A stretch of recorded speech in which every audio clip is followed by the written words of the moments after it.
모세는 이제 가나안 진입을 앞둔 이스라엘 백성에게 과거에 베푸신 하나님의 은혜로운 역사를 3장까지 함께 상기를 하였습니다.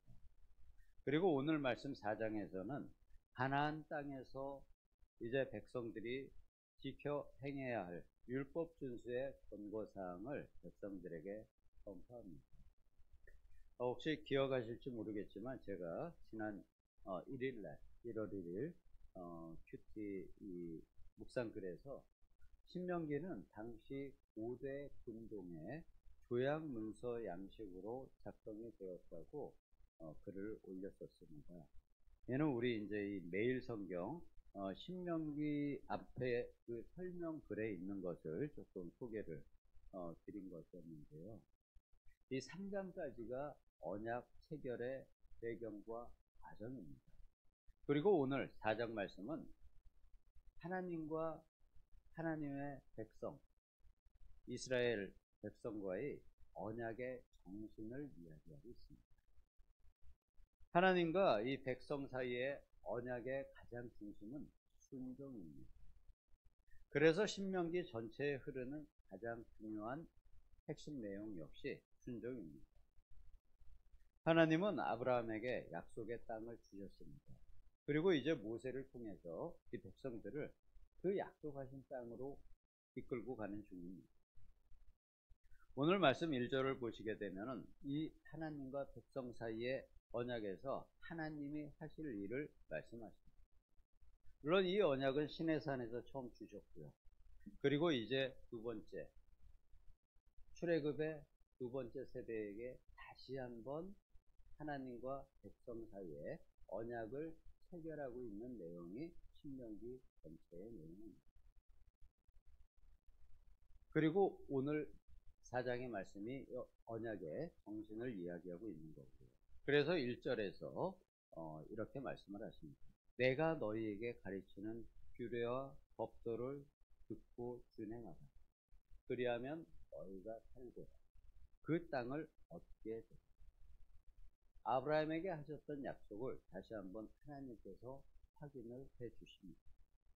그리고 이제 2절에서는 1절은 하나님이 지켜야 할 사항, 2절은 백성들이 지켜야 할 사항입니다. 우리가 계약서를 쓸 때 갑과 을로 나누어서 갑이 해야지 될 일, 을이 해야지 될 일을 계약서에 넣게 되죠. 그 내용이 핵심 내용이 나오는 것입니다. 2절에서는 나의 명령에 대하여 너희가 가감하지 말고 나의 명령을 지키라. 이것이 바로 백성들이 지켜야 할 내용입니다. 여기에서 이 지키라는 문자의 단어의 히브리어 문자적인 의미로는 가시가 울타리를 친다는 뜻입니다. 즉 가시 울타리를 벗어나지 않는다.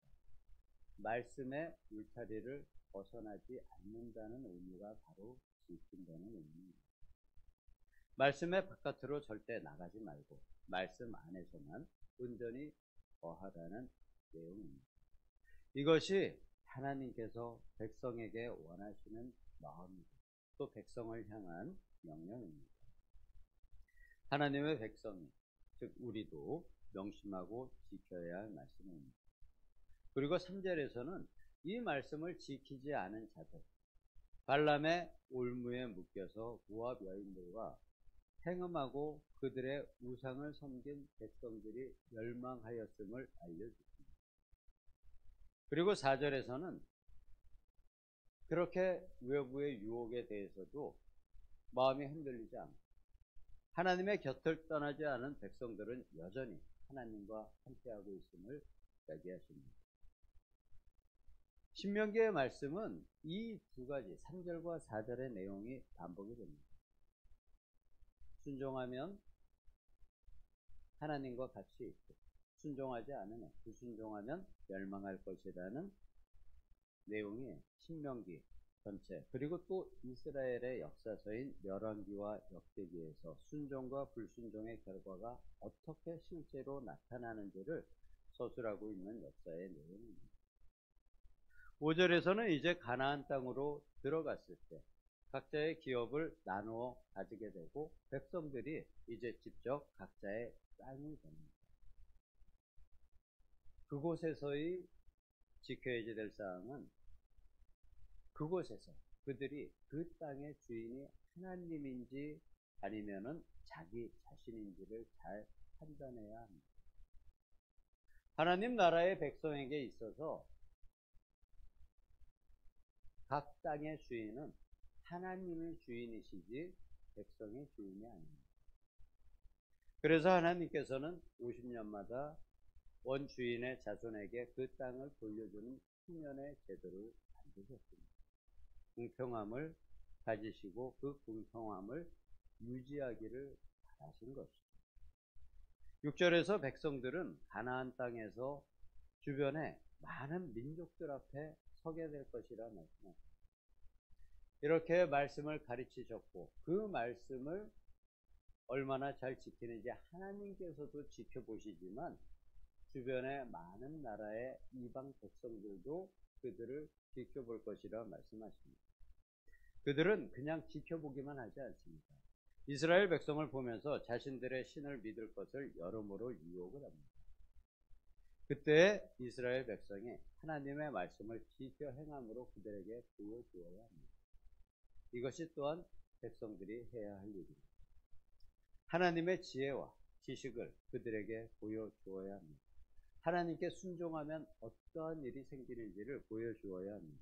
이것이 바로 하나님께서 백성을 향해서 원하시는 것입니다. 이것은 지금 우리에게 원하시는 것도 역시 같습니다. 하나님의 말씀과 믿음을 지켜 행함으로 하나님을 세상에 나를 통해서 보여주고 또 나를 통해서 하나님이 나타나시기를 원하십니다. 우리를 통해서 하나님의 위대하심이 나타나기를 바라십니다.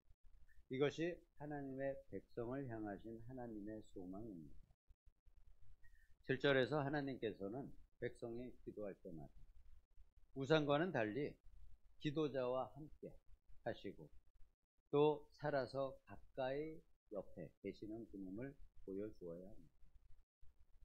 이러한 하나님의 나라가 세상에 실제로 존재한다는 것을 백성이 보여주어야 합니다. 우리 역시 전능하신 하나님이 나와 함께 살아 역사하신 분이심을 바로 나를 통해서 세상에 나타내 보여주어야 합니다. 그것이 바로 성도가 이 세상에서 해야 할 일입니다. 8절과 9절을 보시면은 하나님은 자신의 살아계심을 백성들에게 충분히 보여주셨습니다. 백성은 이를 잊지 않아야 합니다.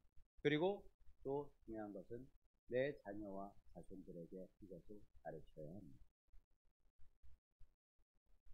자녀에게 세상을 생존하며 살아가는 법이 아닙니다. 세상에서 성공하는 법이 아니고 하나님 안에서 세상을 이기고 살아가는 법을 가르쳐 주어야 합니다. 이것이 하나님 나라 백성으로서 부모가 해야지 될 자손에게 남겨주어야 할 가장 큰 재산임을 하나님께서 말씀하십니다. 10절에서 12절을 보시게 되면 하나님은 광야의 1세대 앞에 호렙산에서 직접 나타나셔서 말씀을 선포하셨습니다. 세상에 어떠한 신이 수백만 명의 사람들 앞에서 직접 나타나신 적이 있나요? 그러한 일은 없었습니다. 이러한 신은 하나님만이 유일하십니다. 왜냐하면 다른 신들은 모두가 가짜이기 때문입니다. 가짜 신에게는 이러한 일이 일어날 수가 없습니다. 다른 신들은 사람의 관념이 만든, 사람의 욕심이 만든 가짜 신들입니다. 하나님의 유일하신 진짜이기에 이러한 일은 하나님 외에는 있을 수가 없었습니다. 하나님께서 호렙산에 나타나셔서 모습을 나타내지는 못하셨지만 음성으로 백성들을 만나셨습니다. 왜냐하면 죄 가운데 있는 사람이 하나님을 직접 뵈면 죽을 수밖에 없기 때문에 그간과 같은 구름 속에서 음성으로 나타나셨습니다. 13, 14절 보시면 이때 나타나셔서 백성들에게 직접 주셨던 말씀이 바로 십계명의 말씀입니다. 모든 율법 중에 십계명의 말씀은 백성들에게 음성으로 직접 주셨고 또 모세가 가지고 온 돌판에 말씀을 직접 새겨 주셨습니다. 이렇게 하신 이유는 그 약속의 땅에서 이 약속들을 반드시 지켜 행하라는 의미입니다. 제가 이렇게 한 절 한 절을 오늘은 설명을 드렸듯이 오늘 말씀은 하나님과 백성 사이의 언약의 정신을 설명하는 아주 중요한 말씀입니다. 하나님께서 모세를 통하여 모압 평지에서 출애굽의 두 번째 세대와 다시 언약을 체결하시는 내용이 바로 신명기의 말씀이고, 그래서 신명기는 고대 금동의 조약 문서의 형식으로 전체가 구성이 되어 있습니다. 전체가 계약서인 거죠. 하나님과 하나님 나라의 백성은 언약으로 맺어진 사이입니다. 이것이 바로 유대, 이스라엘의 의미입니다.